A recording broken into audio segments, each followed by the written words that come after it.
लेकिन अपने गर्भ को 100 वर्षों तक, कितना 100 वर्षों तक अपने गर्भ को रोक करके रखा।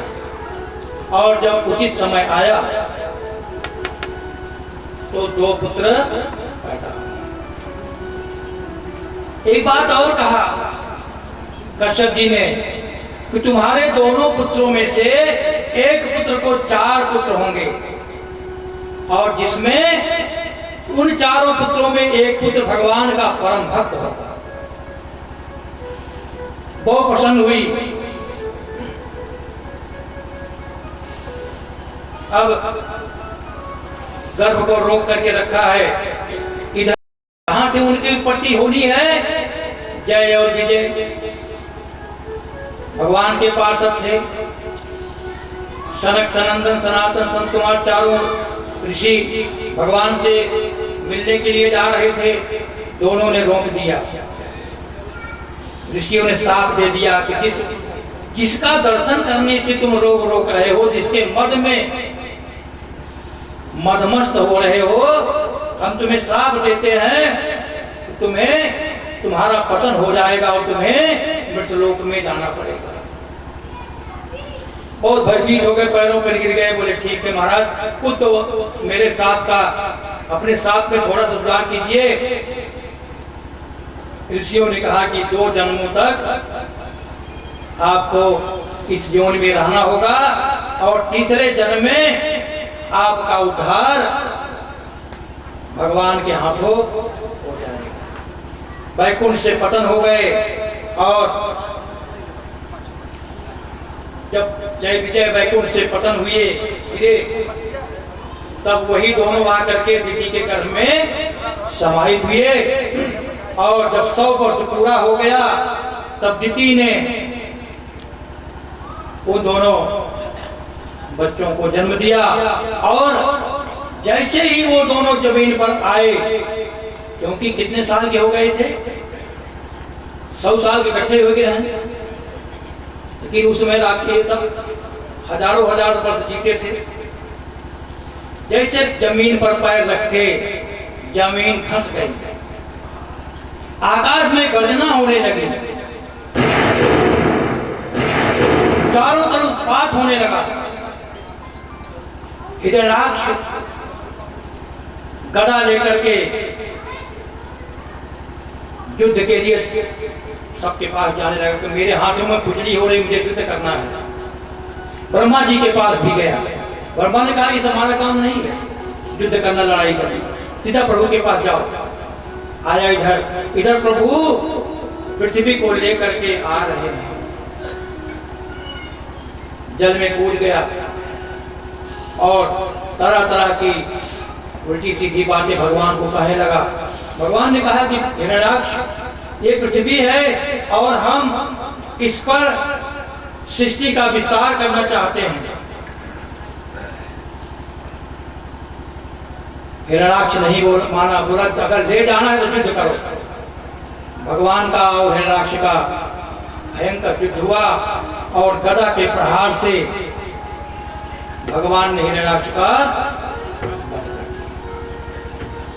इसके बाद ये होती और कर्दम जी तपस्या किए और भगवान ने अपना एक अवतार कपिल के रूप में लिया और जिन्होंने अपनी माता देवहूति को सांख्य शास्त्र का उपदेश दिया और माता देवहूति को मोक्ष की प्राप्ति हो गई।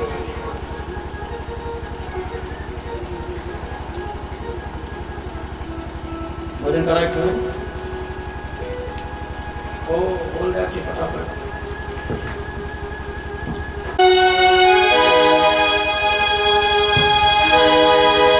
एक बार बोलिए बाकी बिहारी लाल की। सावली सूरत से मोहन दिल दीवाना हो गया। सावली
बिहारी लाल की जय हो। भवेशीलवतां शेषे दक्षो दुहिति वत्सलः विद्वेषा मकरो कस्मात् नादित्यात्मजां सतीम्। दक्ष की कन्या थी सती, और भी कन्याएं थी, लेकिन सबसे ज्यादा प्यार दक्ष महाराज सती से करते। विदुर ने पूछा कि इतना अपनी पुत्री से प्यार करने वाला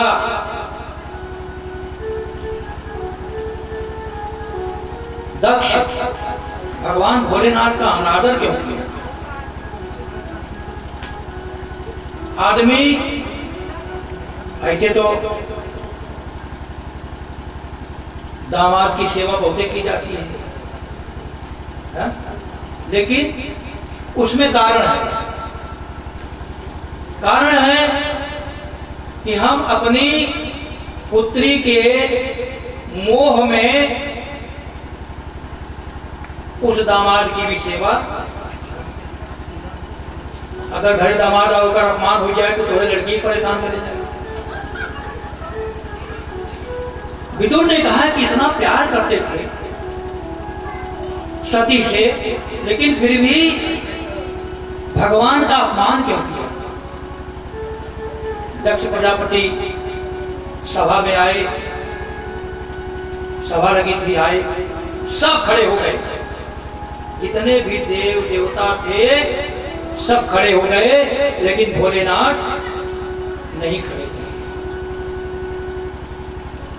भाई, प्रधानमंत्री के ऊपर भी एक पद है ना, कौन सा है? राष्ट्रपति। तो भोलेनाथ सब तो देव हैं, ये महादेव हैं। प्रधानमंत्री के आने पर राष्ट्रपति नहीं खड़ा होता है, द्रौपदी मुर्मू नहीं खड़ी होती है। सब खड़े हो जाएंगे, लेकिन द्रौपदी मुर्मू खड़े होने का मतलब है कि उनके पद का अपमान है। बैठे ही रह गए। दक्ष ने देखा बड़ा क्रोध आया, बहुत उल्टा सीधा किया। कहा देखो ये भस्म लगाता है, चिता की राख लपेटे रहता है, इसकी नाक कैसे है, इसका कान कैसे है, इसका मुख बंदर की तरह तरह के होना। शंकर भगवान कुछ नहीं बोल रहे हैं, क्योंकि जो है जवान होता है वो गाली के बदले गाली कभी नहीं देता। आपकी गाली को सुन करके वो चुपचाप चले गए। ये समाचार नंदी महाराज को मिला और दक्ष ने साफ दे दिया कि आज के बाद से इस शंकर जी को, इस अभिमानी को यज्ञ में भाग न प्राप्त। नंदी को समाचार मिला, नंदी को बड़ा क्रोध आया और नंदी ने भी श्राप दिया लोगों को। जय तमुद्दिश्य भगवा प्रते दोहे द्वैतजा प्रतिदिशा ततो विमुखो भवेता। किसने उस दक्ष का समर्थन किया, क्योंकि जितने बैठे थे सब समर्थन ही किए, सब हंसने लगे। दक्ष ने, दंडी महाराज ने साथ दिया, चले आए। इसके बाद थोड़ा समय बीता तो भगवान को और दुखी करने के लिए दक्ष ने यज्ञ किया। और दक्ष ने जब यज्ञ किया तो दक्ष लिए मुनि बोली तब करन लगे बर जाग। नेवते सागर सकल सुर जे पावत मख भाग। सबको निमंत्रण दे दिया कि और किसको दिया कि किन्नर नाग सिद्ध गंधर्वा पदुन समेत चले सुर सर्वा। विष्णु बिरंची महेश बिहाई चले सकल सुर जान बनाई। देखिए अब यहां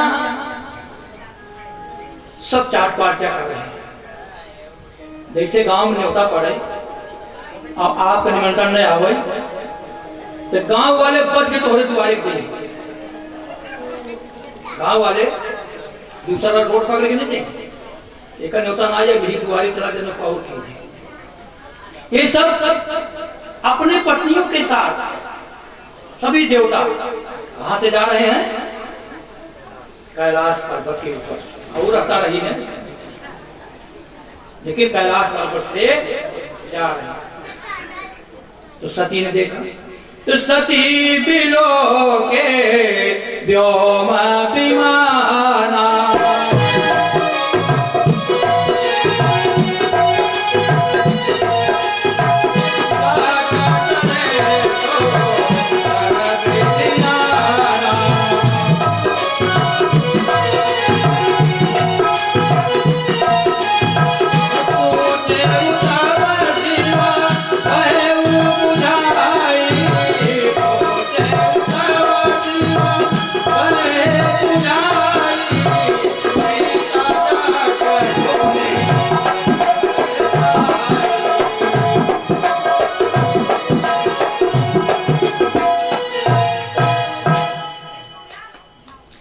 पूछा महाराज से बड़ा जहाज हुआ तो ऊपर क्या बात है? भगवान ने कहा कि तुम्हारे पिताजी यज्ञ कर रहे हैं। जब भगवान ने कहा कि तुम्हारे पिताजी यज्ञ कर रहे हैं तो पिता यज्ञ सुनी कछ भरसा, बहु भरसाई नहीं, कछ भरसा मन में होता है ना। सती ने कहा महाराज पिता के यहाँ यज्ञ हो रहा है, मैं भी जाऊं? देवी ने कहा कि महाराज पिता भवन उत्सव परम, जो प्रभु आय सुहोय, तो मैं जाऊं कृपायतना, सादर देखन सोई।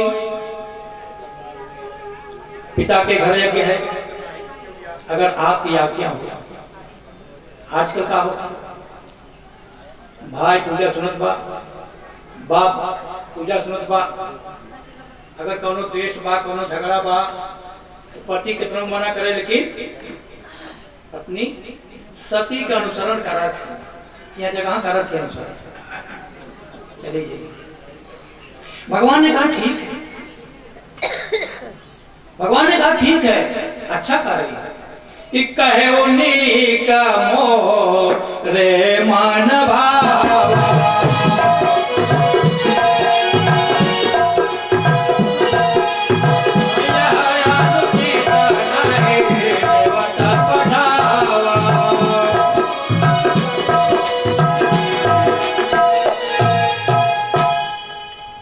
अच्छा कहा आपने, लेकिन अनुचित है। निमंत्रण नहीं आया है, न्योता नहीं आया है। दक्ष सकल निज सुता बुलाई, हमारे बैर तुम्हें बिछा, बैर हमसे रहा उनका, लेकिन हमारे बैर के चलते तुम्हें भी बुला दिया। सती ने कहा महाराज, कई बार सती ने भगवान को परेशान किया है। सती ने कहा कि महाराज इतना बड़ा यज्ञ बा, भूल गई हुई है। आदमी पूरे रिश्तेदार को भूल सकता है, कोई पूजा पाठ करता है, भोजन करता है, रिश्तेदारों को भूल सकता है, साथी दोस्तों मित्रों को भूल सकता है, लेकिन बेटी को कभी। भगवान ने कहा ठीक है। भगवान ने कहा देखो कि यद्यपि मित्र प्रभु पितु पूर्गे, यद्यपि मित्र प्रभु पितु पूर्गे, जाय बिना हो गुण सनेहा।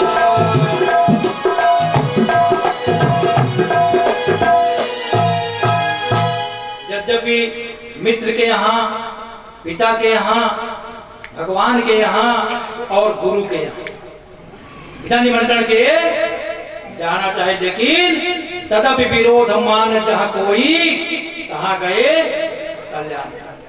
अगर कोई विरोध मानता है तो वहां जाने में कल्याण नहीं है। फिर भी सती गई, चली गई,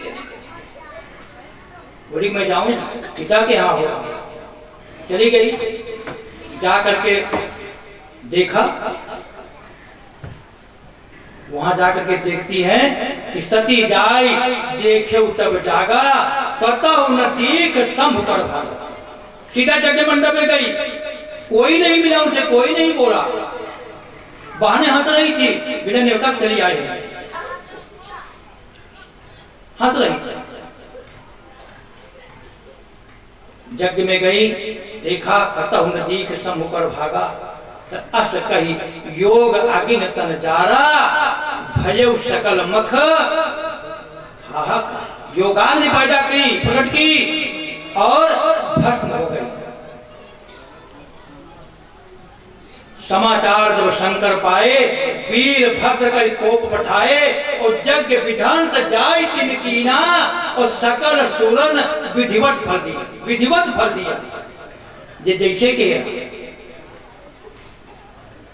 जे हंस के बात टाले ओकर दांत तोड़ दे, जे दाढ़ी खजवाए के मूछ ताव दे ओकर दाढ़ी मूछ फाड़ ले। भगवान ने वीरभद्र को भेजा, जटा से बाल झटका, वीरभद्र पर हुआ और जा करके यज्ञ को विध्वंस कर दिया। और यज्ञ विध्वंस करने के बाद दक्ष के सिर को काट दिया, यज्ञ अधूरा रह गया। भगवान ब्रह्मा जी को साथ लेकर के कैलाश पर्वत पर गए, बोले प्रभु किसी का यज्ञ अधूरा रह जाए तो भगवान और देवताओं का भाग छिन जाता है। इसलिए आप दक्ष के यज्ञ की अनुमति आप प्रदान कीजिए। लेकिन दक्ष तो मरा पड़ा है।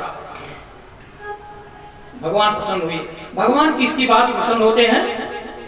किसकी बात को मानते हैं? केवल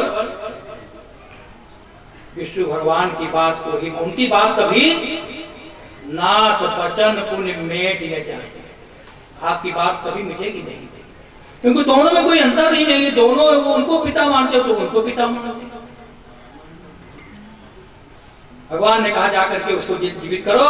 बकरे का सिर जैसी करनी वैसी बकरे का सिर लगा दिया गया।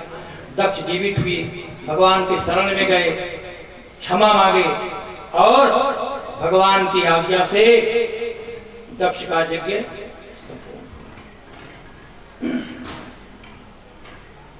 मैत्रेय उवाच शनकाज्ञानार्दस्य रिपुर्हंसोर्निर्यतिः एते भगवान् प्रास्तुता या भुवन्मोदरेतसः। मैत्रेय जी कहते हैं कि विदुर जी, सनकादि नारद रिभु हंस अरुणि और यति ये सब ब्रह्मा जी के पुत्र थे। अधर्म भी ब्रह्मा जी का पुत्र था और अधर्म की पत्नी का नाम था मृखा। अधर्म से मृखा ही हो ना, मृखा माने का होता है झूठ। इस प्रकार से स्वयं भी मनु के वंश में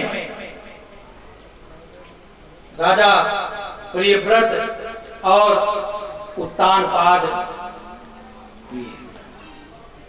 राजा उत्तानपाद को दो पत्नियां थी। एक का नाम था सुरुचि और दूसरी का नाम था सुनीति। देखिए, आज तो एक ही पत्नी में सब परेशान है। दो तीन पहले होता था। पहले दो पत्नी हो चाहे तीन पत्नी हो, कभी उनमें झगड़ा नहीं। क्या कौशल्या कैकेयी और सुमित्रा में कभी झगड़ा हुआ था? नहीं हुआ था, लेकिन इधर हो रहा है। सुरुचि और सुनीति दोनों महाराज उत्तानपाद की पत्नियां थी। सुरुचि का मतलब होता है जिसकी रुचि अच्छी हो, और सुनीति का मतलब होता है जिसकी नीति अच्छी। सुरुचि के एक पुत्र और सुनीति को भी एक पुत्र। सुरुचि के पुत्र का नाम उत्तम और सुनीति के पुत्र का नाम महाराज। दोनों पुत्रों को महाराज अपनी गोद में लेकर के प्यार कर रहे थे। सुरुचि पहुंची और ध्रुव को हाथ पकड़ करके खींच करके दूर हटा दिया। बोला कि तू मेरे गर्भ से पैदा नहीं हुआ है, इसलिए तू राजा की गोद में बैठने का अधिकारी।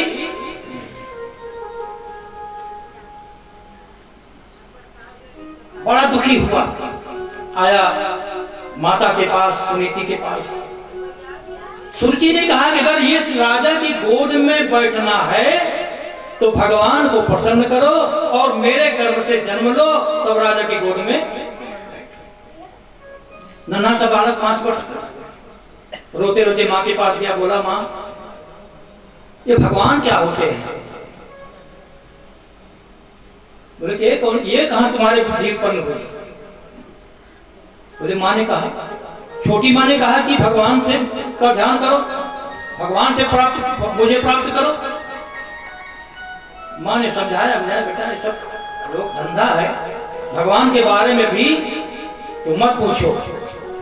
कहा नहीं, मैं जाऊंगा और जाऊंगा भगवान को खोजूंगा,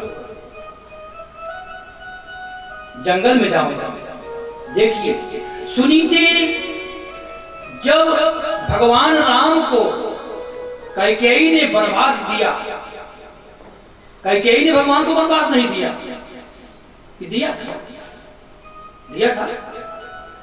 कैकेयी ने भगवान को कैकेयी को दोष नहीं देना। मातु कैकेयी दोष नहीं, गई गिरा मत फेर। भगवान ने गिरा माने सरस्वती को भेजा, जिसलिए मैं आया हूं वो काम होगा। कैसे होगा? कैकेयी के हाथ में कितना बल था मालूम है? 10,000 हाथी का बल था कैकेयी के हाथ में। छोटे से भगवान राम आए, पीछे से आंख बंद कर लिया कैकेयी का, और हाथ छुड़ाने लगी तो हाथ छूट ही नहीं रहा, हाथ नहीं छूटा। कैकेयी ने कहा, नन्हा सा बालक और मेरे हाथ में इतना बल से हाथ नहीं। उनको ज्ञान हो गया कि साक्षात परमात्मा है। सामने बुलाया, बोले बेटा क्या है, ऐसे क्या है, कौन हो तुम? मैं जान गई। बोली माँ ये रहस्य किसी को बताना मत, अपने पास रखना, क्योंकि मैं जिस काम के लिए आया हूं वो काम आपको करना है। और कैकेयी भगवान राम को भक्त के से कई गुना प्यार करती थी। वचन ले लिया कि तुम भक्त राजा से ऐसे वचन मांग लेना। गए भगवान राम, पिता का भी आदेश हुआ, माता का भी आदेश हुआ। भगवान राम कौशल्या के पास गए। कौशल्या ने कहा, पुत्र अगर पिता ने आदेश दिया है, जो केवल पितुआए सुताता तो जनि जाहु जान बड़ी माता, और जो पितु मात कहे बन जाना तो कान सत अवध सम। जाओ। सुनीति ने भी आदेश दे दिया कि पुत्र अगर तुम्हारी मां ने कहा है तो तुम जाओ। महाराज ध्रुव चल दिए। मार्ग में नारद जी मिले। बोले पुत्र कहां जा रहा है? बोले मैं उसको ढूंढने जा रहा हूं। कैसा दिखता है? आप तो सर्वज्ञ हैं, आप बताइए वो कैसे दिखता है? अगर मुझे मिल भी गया रास्ते में तो कैसे पहचानूं उसे? नारद जी ने कहा कि ये कहां से तुम्हारे अंदर बुद्धि आ गई? उसको ढूंढने जा रहे हो? बड़े बड़े संत महात्मा योगी यति उनका दर्शन नहीं पाते हैं, तुम उन्हें ढूंढने जा रहे हो। ध्रुव का अटल सत्य है, अटल वचन है, कहा कि मैं उनको ढूंढ करके। नारद ने बहुत समझाया, नहीं मानी, ध्रुव चल दिया और गया जंगल में। एक पैर पर खड़ा होकर के भगवान का ध्यान कर रहा है। तो भगवान को आना पड़ेगा, चाहे